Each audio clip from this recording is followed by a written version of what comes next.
Barakata Yahweh, Barakata Yahweh Shai, Bahasham, Barakahak Wadash, Barakatum.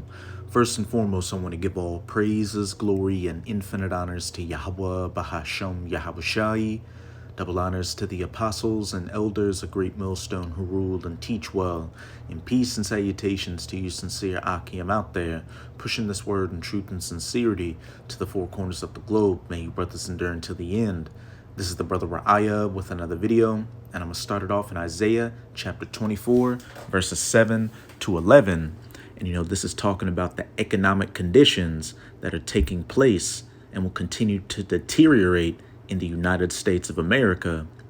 The new wine mourneth, the vine languisheth, all the merry-hearted do sigh, the mirth of tabrets ceaseth, the noise of them that rejoice endeth, the joy of the harp ceaseth, because a growing number of Americans out here, from the lower class, which is expected, the middle class, the upper middle class, really anybody outside of the super wealthy is, in a tough situation right now. A lot of them are living paycheck to paycheck, working multiple jobs, faced with losing jobs, being evicted, mired in all kinds of debt, from credit card debt, student loan debt, the list goes on and on. So what? All the, the merry-heartedness, the mirth of the tabrets, the noise of rejoicing, the good times are coming to an end for a lot of these people. And there's been a complaint about this last Thanksgiving, Christmas, Black Friday, and New Year's, that it's been the worst ones, that people can remember, that joyful spirit just isn't out here anymore. Verse 9, they shall not drink wine with a song. Strong drink shall be bitter to them that drink it. Instead of going out and having a drink, after work and enjoying a raise or just enjoying life, hey, people are getting drunk, hey, and taking drugs to drown out all their miseries they're going through. The city of confusion is broken down, and Babylon, which the United States of America is known as Babylon the Great in the scriptures, is Babel in the Hebrew, which means confusion, by mixing. And America is the ultimate city of confusion. Just look at these people not knowing whether they're a B or a G with multiple pronouns. The city of confusion is broken down. Every house is shut up that no man may come in. What does that sound like? Deteriorating economic conditions, businesses, shutting down because they can't afford their costs anymore. And, people, not being able to pay their mortgages and foreclosing on their houses, and the houses being shut down and put back on the market. But you got a lot of people out here, average people outside of these corporations and banks that are looking to get those houses that can't afford them. A lot of people can't even afford a studio apartment. Verse 11, there is a crying for wine in the streets. All joy is darkened. The mirth of the land is gone. And that crying for wine in the streets is a crying for answers, understanding about what's going on with this situation we're in and what's going to happen next and what we can do to make things better. But there is no healing Babylon, as it says in Jeremiah chapter 51. We are living in the end of the United States of America before all hell breaks loose in this country, which is known as Jacob's Trouble, and it's ultimately wiped off the face of the earth by nuclear missiles.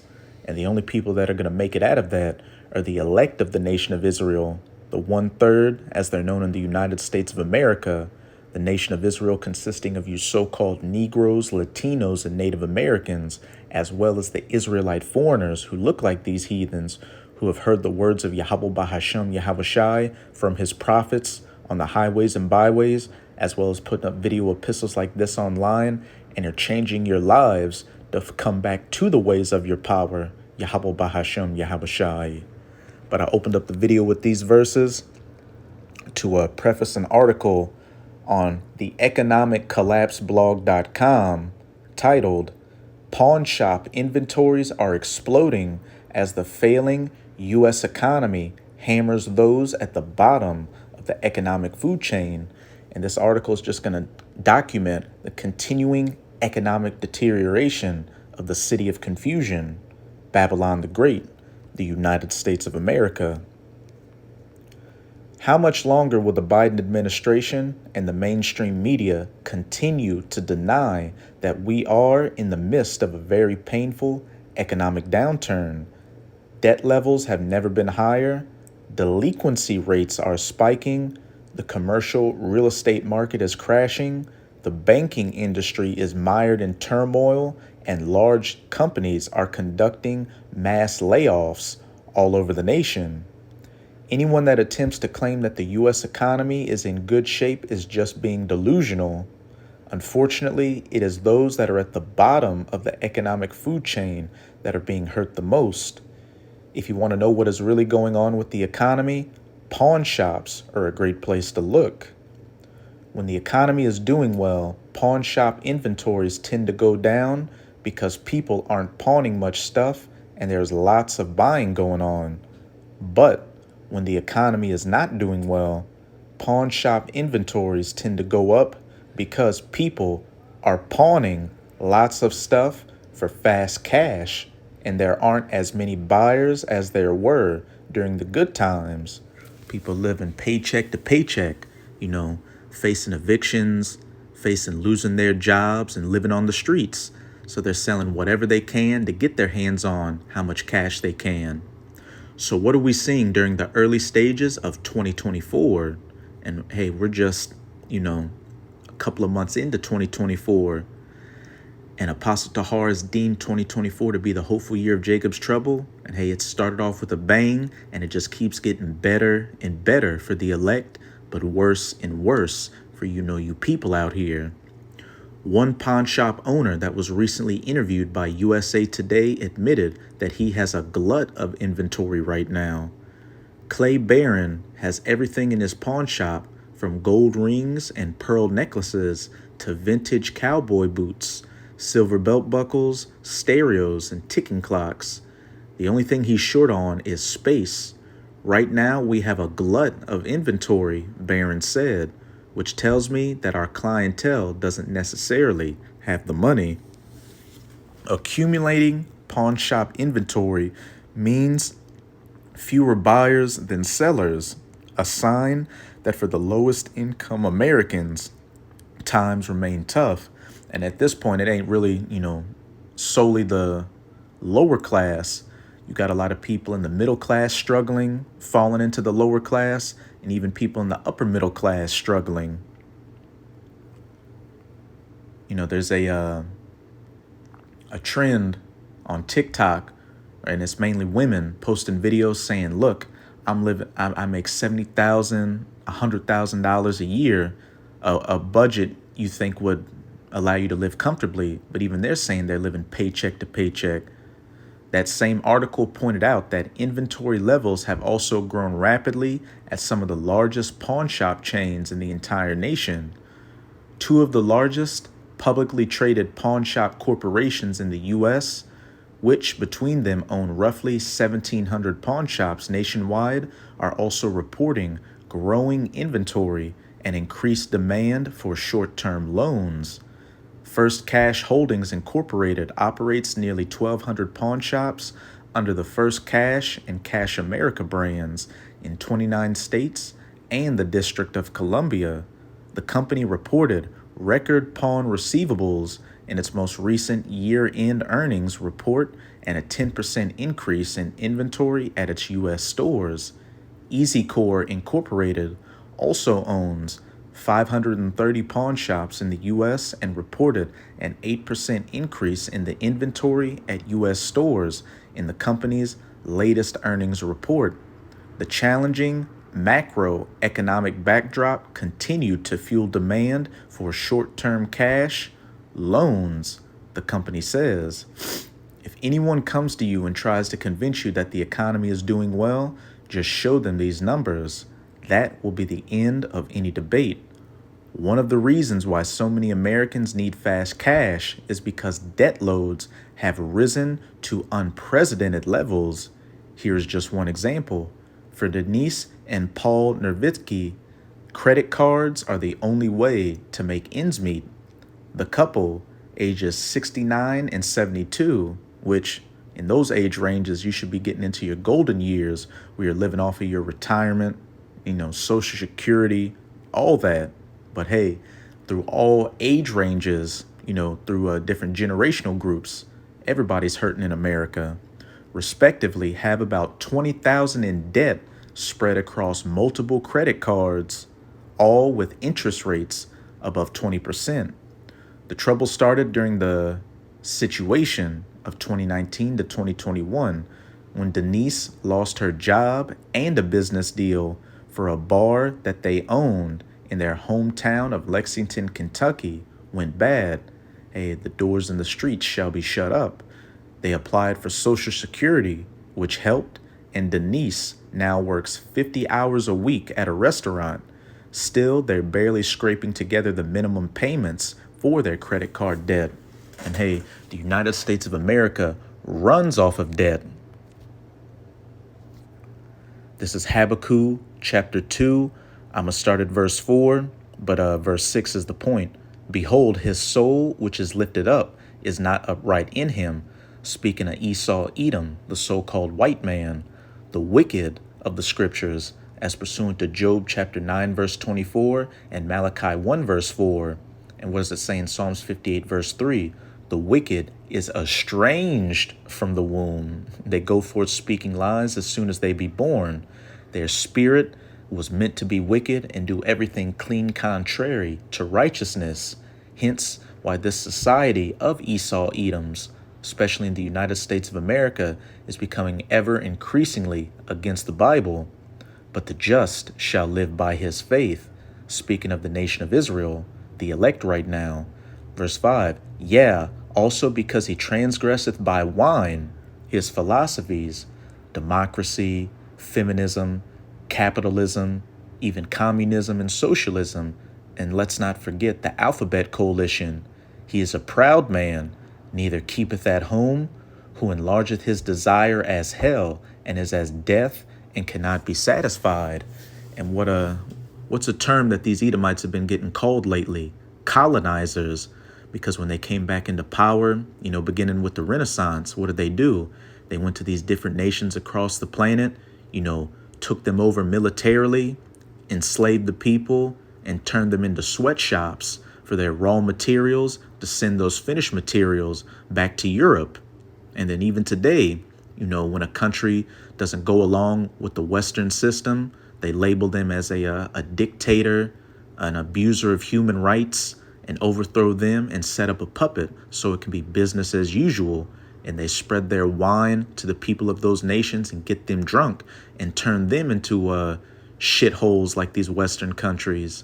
Broken families, strong, independent whores, women, alphabet people running around, a McDonald's and a casino on every corner, a liquor store, you name it, and is as death and cannot be satisfied.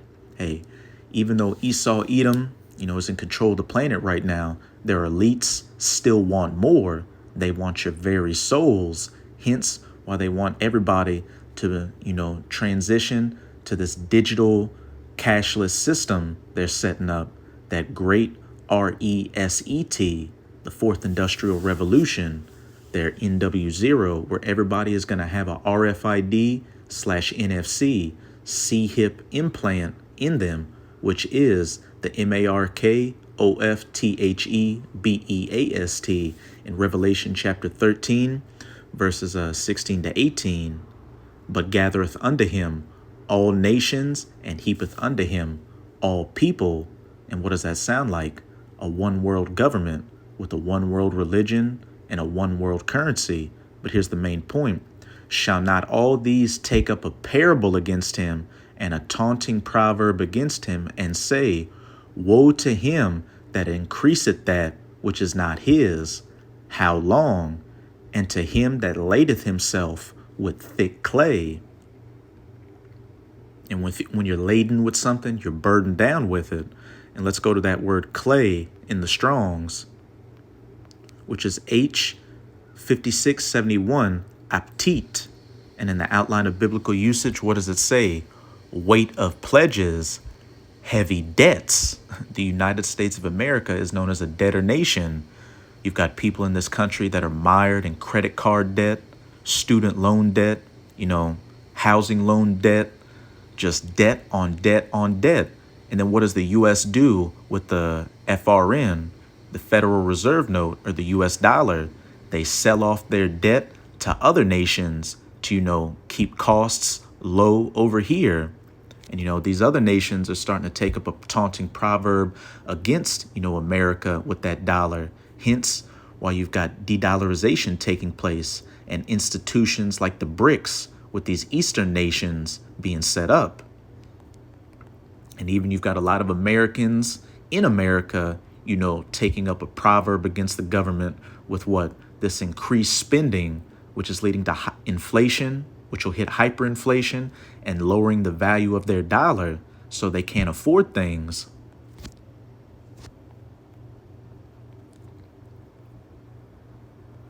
Can you imagine how much stress they must be feeling on a daily basis? Sadly, there are millions of others that are in similar positions. The combination of high debt levels and high interest rates, woe to him that ladeth himself with thick clay, has created a perfect storm of suffering for U.S. consumers. And so it should be no surprise that delinquency rates have been surging. The signs are obvious. Last week, we noted that banks' charge-offs are accelerating and are now above pre-pestilence levels. And leading this increase are credit card loans with delinquencies that haven't been this high since Q3 2011.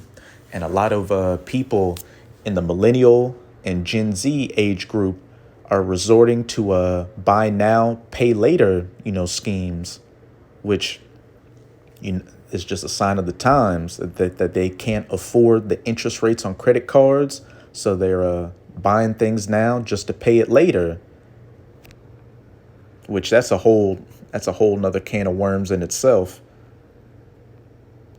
On top of that, while credit cards and non-farm, non-residential commercial real estate loans drove the quarterly increase in the non-current rate, residential mortgages drove the quarterly increase in the share of loans 30 to 89 days past due.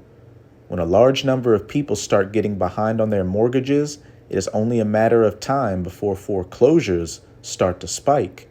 And that is precisely what we are witnessing.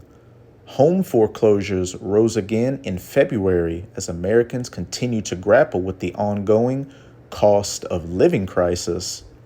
This is according to a new report published by real estate data provider ATTOM, which found that there were 32,938 properties in February with foreclosure filings, which include default notices, scheduled auctions, and bank repossessions. Sadly, things are only going to get worse during the months ahead because the labor market is starting to get very tight. One 29-year-old woman that has multiple degrees hasn't been able to find a job, even though she has already applied for approximately 1,000 different positions. And, I've heard multiple stories of people, filling out hundreds of applications to only not get just not get a call back from them. Or, the people say, look, hey, we got nothing for you. Cheyenne Barton, 26, of Kissimmee, Florida, graduated in December with 1 degree in biomedical sciences and another in computing technology and software development, the kind of practical background employers have coveted. She initially targeted software development jobs, but is now looking for really any job where she can use her degrees. Barton has applied for about 1,000 positions, but hasn't yet notched an interview. Companies say they want recent grads who are teachable and can learn quick, she says.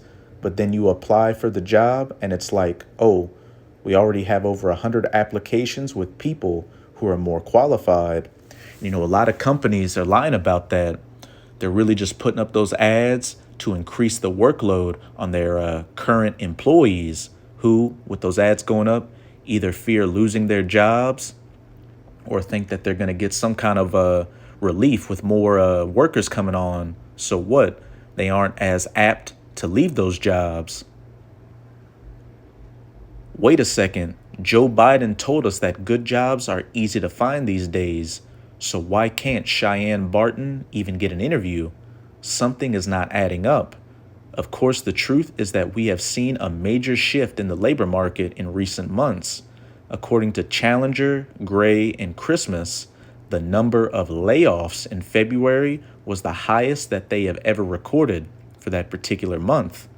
The pace of job cuts by U.S. employers accelerating in February, a sign the labor market is starting to deteriorate in the face of ongoing inflation and high interest rates laden with heavy clay.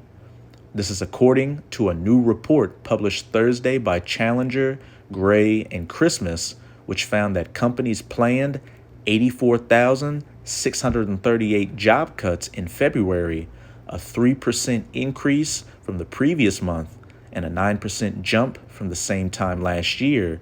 It marked the highest layoff total for the month of February in data going back to 2009. And what happened in 2008 to 2009, the Great Recession. But what's coming now is going to dwarf that. Hey, it's going to dwarf the Great Depression of the 1930s. This is Ecclesiastes chapter 3, chapter 12. I'm going to read verses 3 to 4. In the days when the keepers of the house shall tremble. And that's talking about these people on Wall Street and these economists in the know. They're trembling because they can see that the situation with the U.S. economy is deteriorating rapidly. And what's interesting is when you go into the online etymology for that word economy, what does it say? It's a noun from the 1530s, and it says household management, from Latin economia, source of French economy, Spanish economia, German oikonomie, etc., from Greek oikonomia, household management, thrift, from oikonomos, manager, steward, from oikos, house, abode, dwelling. So economy means household management. In the day when the keepers of the house of the economy shall tremble, and the strong men shall bow themselves, when the grinders, which is speaking of workers, cease because they are few, and those that look out of the windows be darkened. Hey, such as a Cheyenne Barton looking out to find a job, but what? She can't find a job even though she's filled out thousands of applications, the windows being darkened. And the doors shall be shut in the streets when the sound of grinding or working is low. You know, businesses going out and shutting up their doors. So, hey, there's less and less work or grinding for people out here. Workers ceasing. And he shall rise up at the voice of the bird, trying to wake up early to find a job, but there's no job to be found. And all the daughters of music shall be brought low, which, when you look at the state of music today, it's utter garbage. All you need to do is go listen to Pound Town by Sexy Red, but that's besides the point. But as we can see, the economic conditions in the city of confusion being broken down is perfectly lining up with biblical prophecy, because again, we are living in the twilight hours of the United States of America and Esau Edom's rulership as a whole before he's taken out of power. The outlook for the rest of the year is absolutely dismal, so even more Americans will fall into poverty, and even more Americans will fall into hunger. And that's another end times prophecy that's going to take place. Food shortages, famines that are going to get so bad that, as it says in 2 Ezra chapter 15, verse 19, a man shall have no pity upon his neighbor, but shall destroy their houses with the force of the sword and spoil their goods. And the modern day sword in America is that gun. Do to the lack of bread, famines, and for great tribulation. And even more Americans will end up homeless. Hey, the grinders ceasing because they are few and the doors of the streets being shut. And hey, it's going to get worse than just, people breaking into houses and stealing food or ramshacking these different grocery stores. Cannibalism is going to come back in a big way as well. Over the weekend, a story about a homeless man in Wasco, California that was apparently eating a severed human leg has been going viral. Video footage shot in Wasco, California appears to show a crazed maniac waving around a severed human leg and taking bites out of it before police apprehended him Friday. And hey, he could have just been a bugged out drug addict, eating a leg, or the man could have actually been starving out here and had no other recourse but to dine on some human swine. Reports have suggested that the man stole the leg from the scene of a train accident where a person was earlier hit and killed. The footage shows the man, identified as 27-year-old Rosendo Tellez, holding and examining the limb, with witnesses saying he was eating parts of it before attempting to walk away, waving it around as multiple police cars close in on him. This is Isaiah chapter 9, verses 19 to 20. Through the wrath of Yahweh of hosts is the land darkened, and the people shall be as the fuel of the fire for these different calamities that are about to hit America. Famines, pestilences, race wars, civil war, martial law, and ultimately fuel for the fire of those nuclear missiles when they hit this place and turn it into the biblical lake of fire from sea to shining sea, and then a desolate, uninhabitable wasteland afterwards. No man shall spare his brother. It's going to be dog eat dog. Yea, every man for himself out here. Again, 2 Esdras chapter 15, verse 19, a man shall have no pity upon his neighbor, but shall destroy their houses with the sword, due to the lack of bread and for great tribulation.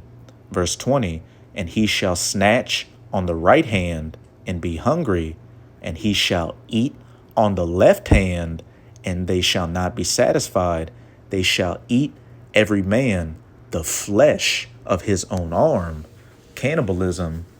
And what's that talking about? When you're eating the flesh of your own arm, talking about eating your family members. But hey, with how bad this situation's going to get out here, people could very well be taking chunks out of their own bodies.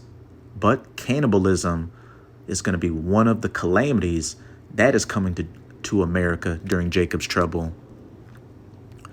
And we're seeing this homeless man is already ahead of the curve.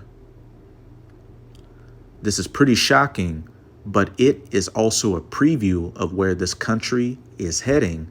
And as it says in Matthew chapter 24, verse 8, all these are just the beginning of sorrows. The economic suffering of the past couple of years has been very painful, but the truth is that it isn't even worth comparing to what is in front of us. Point blank, period. So that's it with this video. With this video, I hope you sincere Akim and Akwath were edified. Just keep strong. We are almost out of this final wicked captivity of the heathen nations, chiefly of the Edomites. And as always, I'm going to say Abad Babol, Kwam Yasharallah, and until next time, Shalom.